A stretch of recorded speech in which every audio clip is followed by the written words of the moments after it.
as a senior data engineer. Mainly I worked on Snowflake, Apache Iceberg, DBT, Python, PySpark, AWS, and cloud technologies. Like currently, I'm working with Nextcloud solutions on healthcare data modernization project.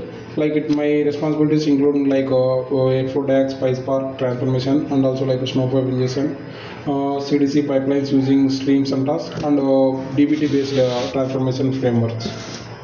Like previously, I worked with AWS software for an airlines analytics platform where I handled large scale passenger data processing and airflow orchestration. I have good experience in Snowflake performance optimization, S3 type 2 implementation, real time ingestion, and also like large scale data processing. Currently, I'm looking for an opportunity where I can contribute my cloud data engineering skills and grow further technically.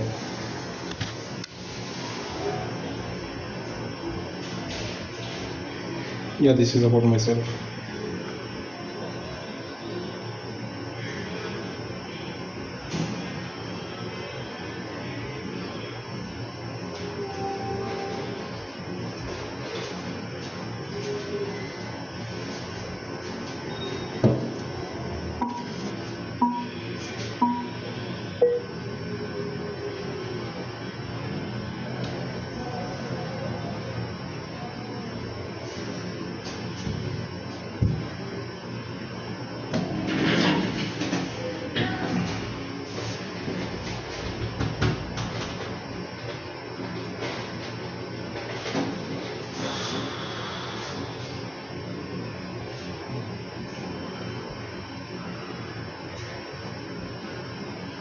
Given your experience with DBT, how do you ensure that your DBT data pipelines scale effectively when handling large volumes of data?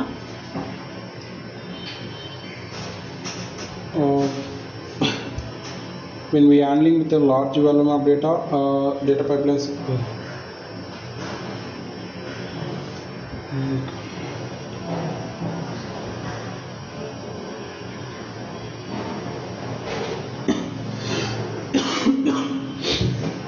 Like in DBT, we ensure the pipeline always contains like the latest correct data, mainly through incremental models and snapshots and like testing and orchestration controls. Incremental model process only new records and also like change records using the watermark or like columns like updated or else like load time stuff. If any DBT run if any DB run fails, only the failed model can be rerun, like without rebuilding the complete pipeline from the scratch. We also use DBT tests like not null VDQ and relationship to validate the data consistency before downstream publishing. For historical tracking of recovery, DBT snapshots help maintain maintain previous version of the recordings, like making SD type 2 logic additionally.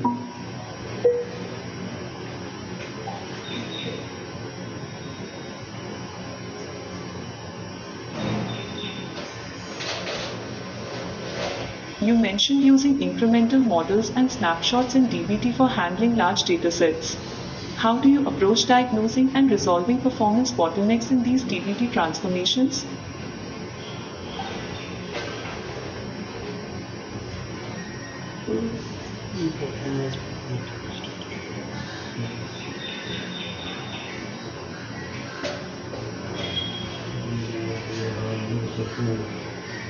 Like for incremental to ensure the data pipeline always contains the latest correct data, and even during failures we mainly use like incremental models, snapshots testing, and like orchestration controls.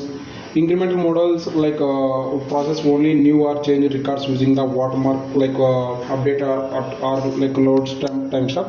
If any DBT run fails, only the failed model can be rerun without rebuilding the complete pipeline, like rebuilding the complete pipeline from the scratch. We also use DBT tests like not null unique and relationship to validate data consistency before the downstream publishing.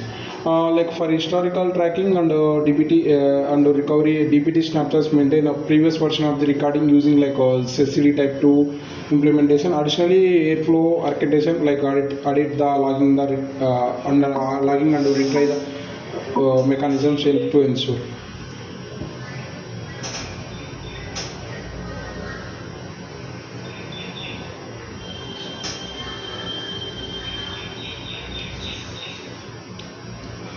Your explanation reiterated incremental models and snapshots but didn't address specific methods for identifying performance bottlenecks in DBT transformations.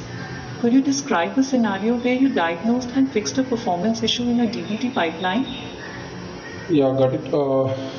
Like incremental model and snapshot build did not address a specific method of identifying the performance, like bottleneck in DBT transformation. Could you like display fix a performance issue in DBT pipeline? Like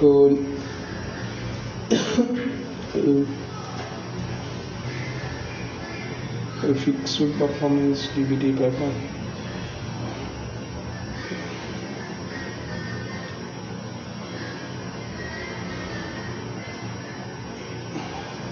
Like when we face DBT performance issue, first we analyze the DBT run logs, and also like we'll check the Snowflake query history to identify the slow running models. Like most issues were caused by full refresh execution, like large giants unnecessary CTs, and also like increasing the source data value. We optimize model by converting them into like incremental models using the watermark columns, like updated RLs, like a load timestamp. We also reduced unnecessary transformations, automated giants and conditions, and avoid the repeated scan or large tables.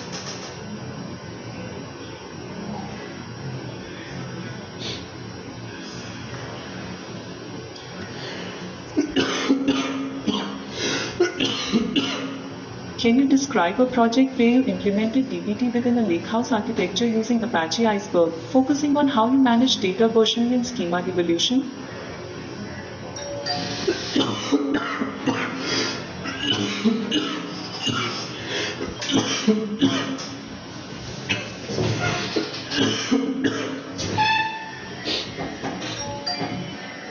Like in our project, yeah, got it. When we implemented DBT, like we were started using Apache Iceberg, focusing on how we manage data versioning and schema evolution.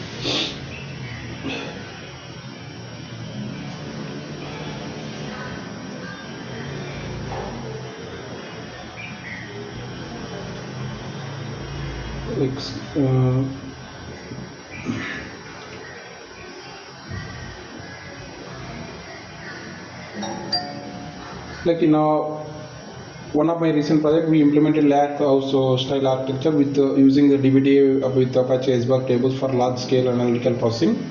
The main advantage of Iceberg was schema evolution, data versioning support, and without impacting the downstream consumers. We managed schema changes like adding new columns and data type evolution using Iceberg metadata handling, and also like DBT model version control.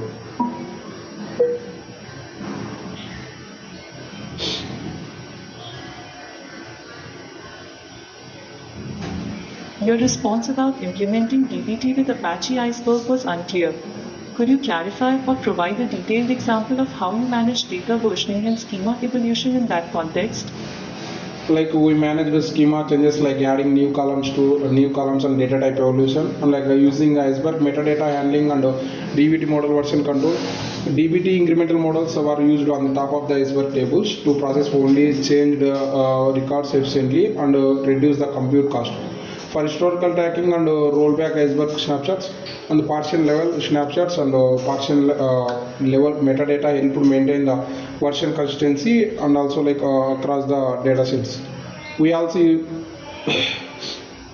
like in the project, like Apache Iceberg was mainly used as the storage layer because it supports schema evolution and snapshot based versioning natively. For example, like one source system added new customer preference columns unexpectedly during the ingestion into the lakehouse environment. Since Iceberg supports schema evolution, the new columns were added without rebuilding the table or breaking the downstream DBT models. On the DBT side, we maintained the transmission logic in staging and mart layers using the incremental models and like a schema test.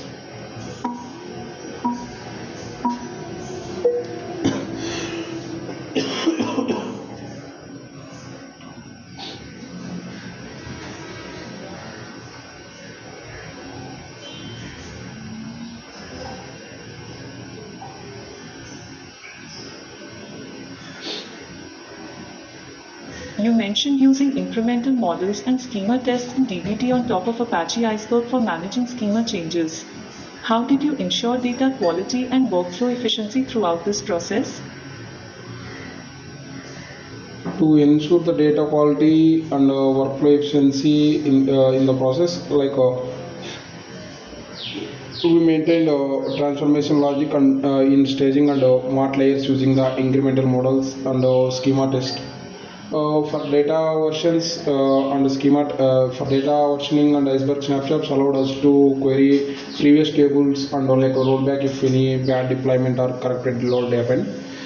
This combination of DBT architecture and iceberg versioning helped us manages evaluating the schemas safely while ensuring the consistent downstream analytics.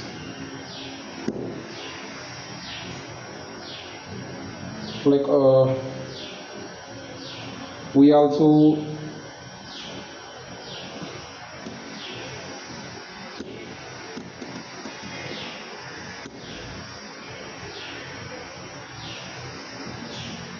implement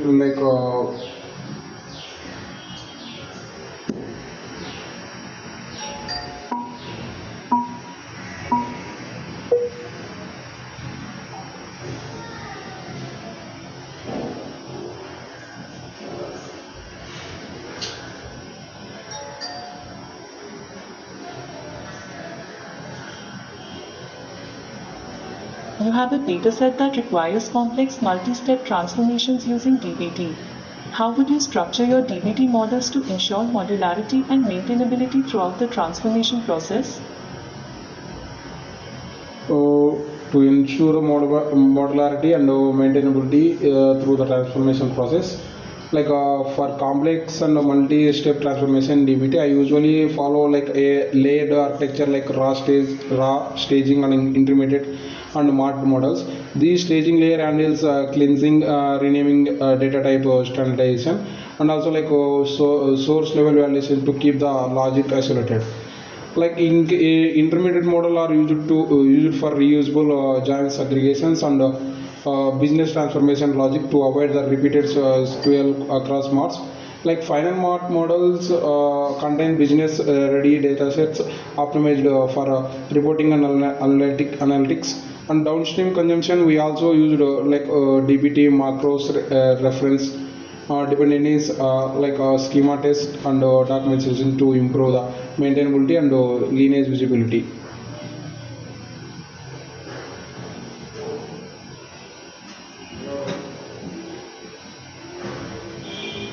You described the layered DBT model architecture for modularity and maintainability. How do you handle scheduling and monitoring these DBT workflows to ensure reliability and timely execution, especially when failures occur? Like this modular structure makes debugging, testing, performance optimization and future schema changes much easier to manage. We handle the scheduling and mentoring mainly using your Airflow architecture integrated with the DBT workflows. Airflow manages dependency execution between the staging, intermediate, and mart models used DAG-based architecture. For monitoring, we configure retry policies, SLA checks, and email alerts and failure notification for delayed or failed DBT runs. If any failed occurred, only failed incremental model we rerun instead of rebuilding the complete pipeline from the scratch. We also maintain audit tables, DBT run logs, and reconciliation checks to validate the records counts and execution consistency. This helps us to ensure the reliable workflow and workflow execution, fast recovery, and also timely downstream.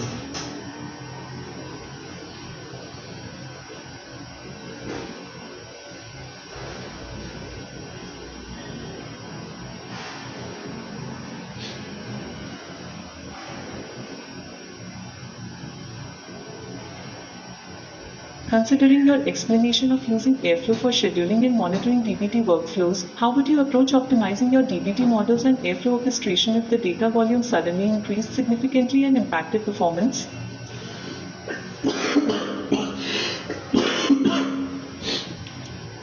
If the data volume increase suddenly significantly. Like first I would analyze the slow running DBT models and like Airflow tasks using the query history and like execution logs.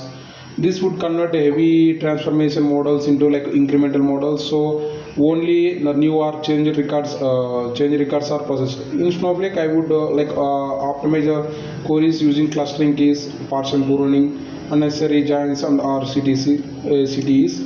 On the Airflow side, I would increase the task parallelism, optimize the DAG dependencies, and separate the heavy workloads into independent pipelines.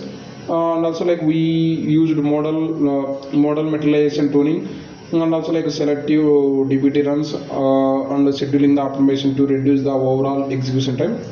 Additionally, we also implement like monitoring the alerts and audit tracking, like workload balancing helped us for maintaining the stable performance.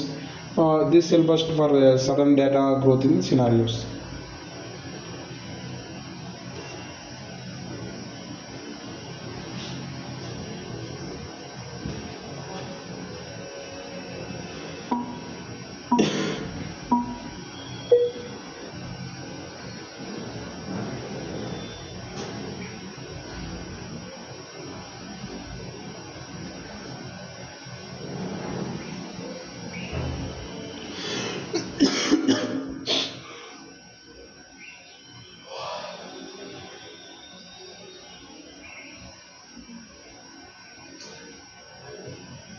You provided a good overview of optimizing DBT models and Airflow orchestration for increased data volumes. Could you explain how you implement selective DBT runs within Airflow to reduce execution time and resource usage?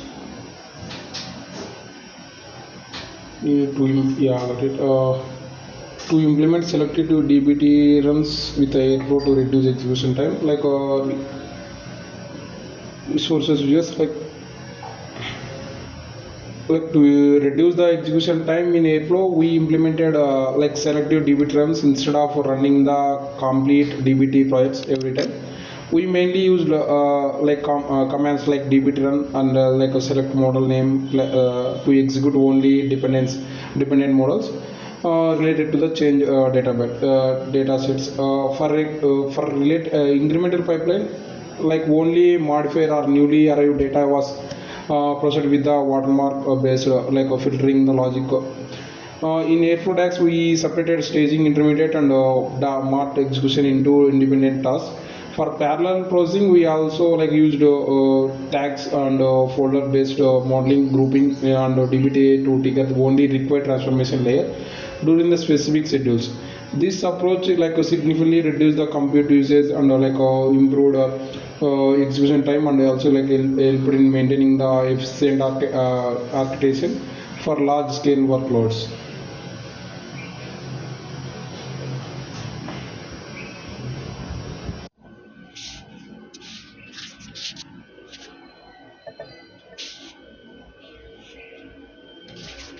Can you share an example where you analyzed and optimized a slow-running SQL query in Redshift? What specific techniques did you apply to enhance its performance? In the sharing example, we will analyze the optimize the slow running SQL code in Redshift.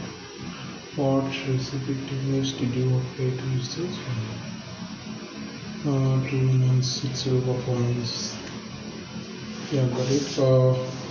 Yes, like in one project we had a Redshift query processing billions of transaction records, which was taking around 20 minutes to complete. First, I analyzed the query execution plan and identified issues like large table scans and redistribution and insufficient joins.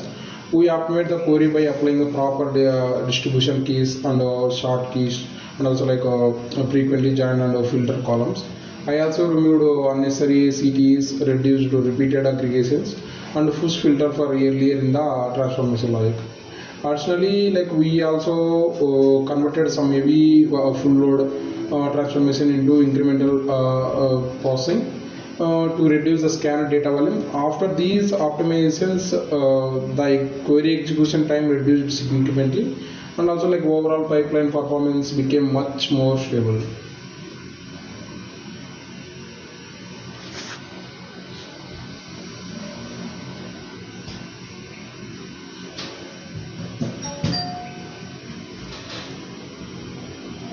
You describe optimizing a slow Redshift query by adjusting distribution keys and query structure. How do you measure and verify the effectiveness of these optimizations over time? Like additionally, for the verification effectiveness of these automation over time,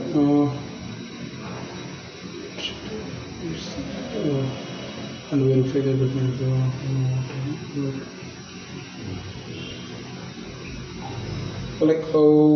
We measure the we measured optimization effectiveness mainly by comparing query execution time before and after the changes using the Redshift query monitoring. Redshift query monitoring tables. Like we also tracked metrics like CPU usage, like disk speed, data redistribution, scan rows, and queue wait times during execution. Query execution plans we were analyzed regularly to verify whether the giants short keys and distribution styles were working efficiently.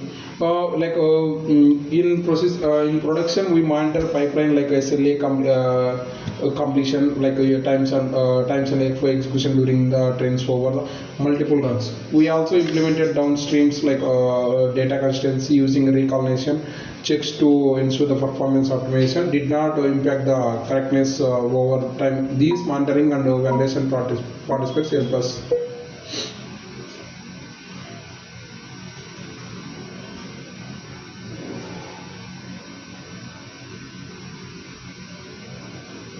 What strategies do you implement for indexing and partitioning in Redshift to improve data retrieval speeds, and how do you measure their effectiveness?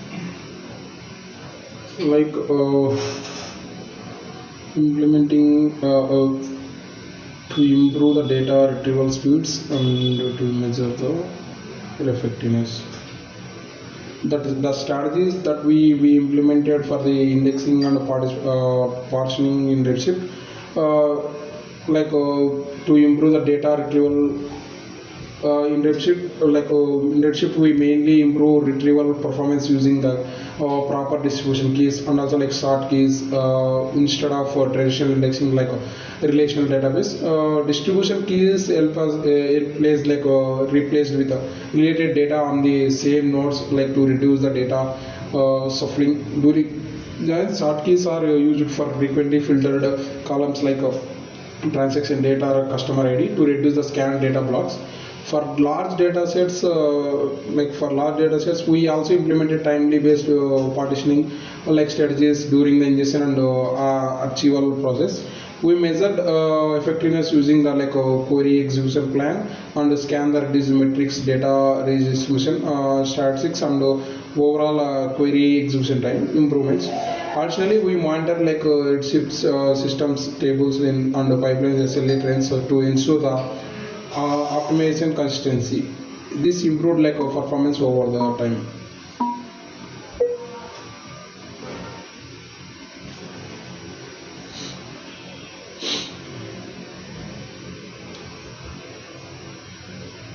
Can you describe your experience implementing C/CD pipelines in your projects and the tools you use to maintain code quality and deployment efficiency? We implemented CI/CD pipelines in our projects to maintain the mainly in the test train environment. Like in my CI/CD mainly for DBT models and also Snowflake objects, and we also implemented in orchestration workflow to automate the deployment process. We used GitHub and Git based branching strategies for version control, pull request, code reviews, and also collaborated development. For deployment automation, we use GitHub automation and actions and Jenkins pipelines to trigger DB runs, and also test and environment specific deployments. To maintain code quality, we implemented DBT test SQL validation, initiating checks and automated recognition process before production release. And also we followed environment promote we have followed strategies dev, QA, and UAT and production with the approval-based development workflows. This CI/CD approach helped in us in improving deployment reliability, reduce the manual effort, and also like maintain the constant code quality.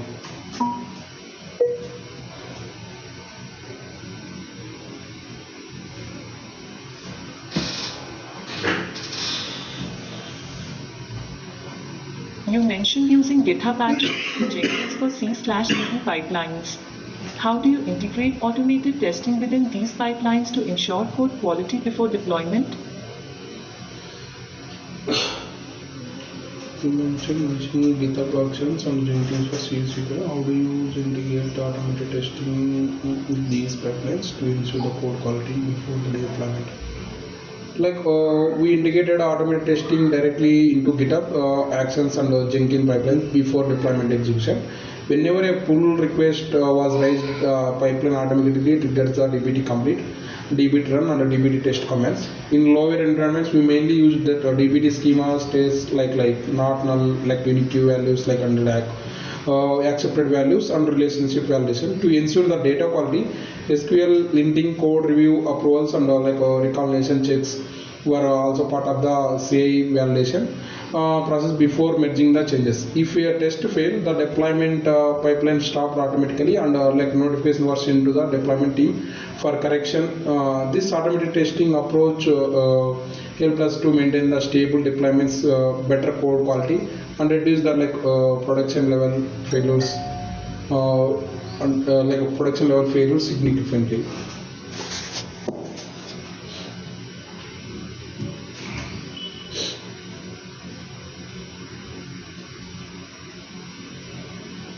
Now let's move on to the coding round, where you will be given a question to solve.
Your solution uses window functions like row_number, but the requirements prohibit their use.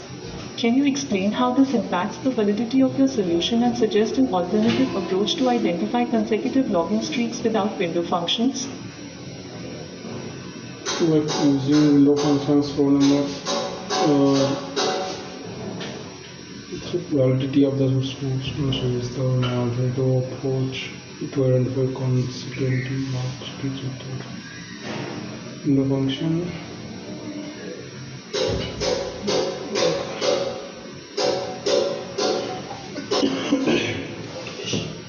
Yeah, that's correct. Like since the requirement restricts window functions, my previous solution using row number would not be valid for this scenario without window function. One alternative approach is using like self joins and like date comparisons to identify the consequent like login sequences. We can join the table with itself like using conditions like a login date is equal to day and minus like login date. This helps to identify whether the previous consecutive day exists for the same user. Like they can use the group logic with the temporary tables recursive CTC to calculate the continuous streak. Finally, we aggregate the streak length with minimum login date and like maximum login date and count of start for each user. And also like we approach this more complex and less optimized than window functions, but it satisfies the restriction of the avoiding the analytical function.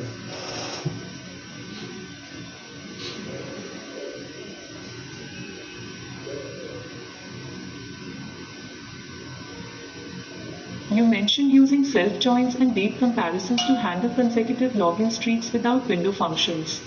Could you elaborate on how you would structure these joins and how you would detect streak boundaries in large datasets? Like self-join and date comparison to handle the consecutive login streams like without window function. Like would structure these efficiently strike boundaries in large data sets. Like we have one to handle this efficiently in large data sets without like window function. I would first identify the streak boundaries like using self joins on consecutive dates. For example of if a login date does not have the previous day record for the same user, like the day becomes the streak start boundary. Similarly, if the next day consecutive data does not have exit, that becomes a streak and end boundary. Like then we can connect the start and end ranges like end ranges using rescue logic or else like group joins to calculate the streak lengths and also like to improve the performance on the large data sets. Like I would ensure the indexing and or shared distribution keys on user ID and login date columns for the faster joins and filtering the additionality like partiality by data by date ranges and also like we reduce the unnecessary scans like to optimize the streak detection at the scale.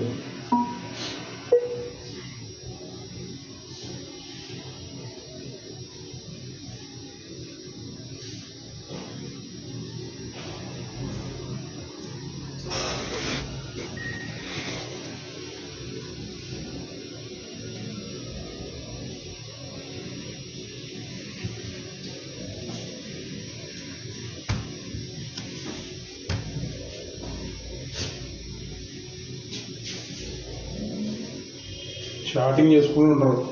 నేను chatting చేసిన chatting చేసిన message పెట్టాగా రేపు పెట్టని ఎవరికి మీకే రేపు పెట్టావురా అర్థమే పెట్టిన అప్పుడు చాటింగ్ చేసుకుంటుండు క్వశ్చన్ అంతా ఏమైనా పెట్టిండు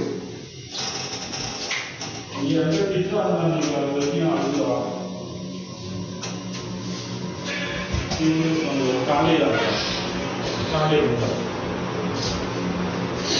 అన్నమాట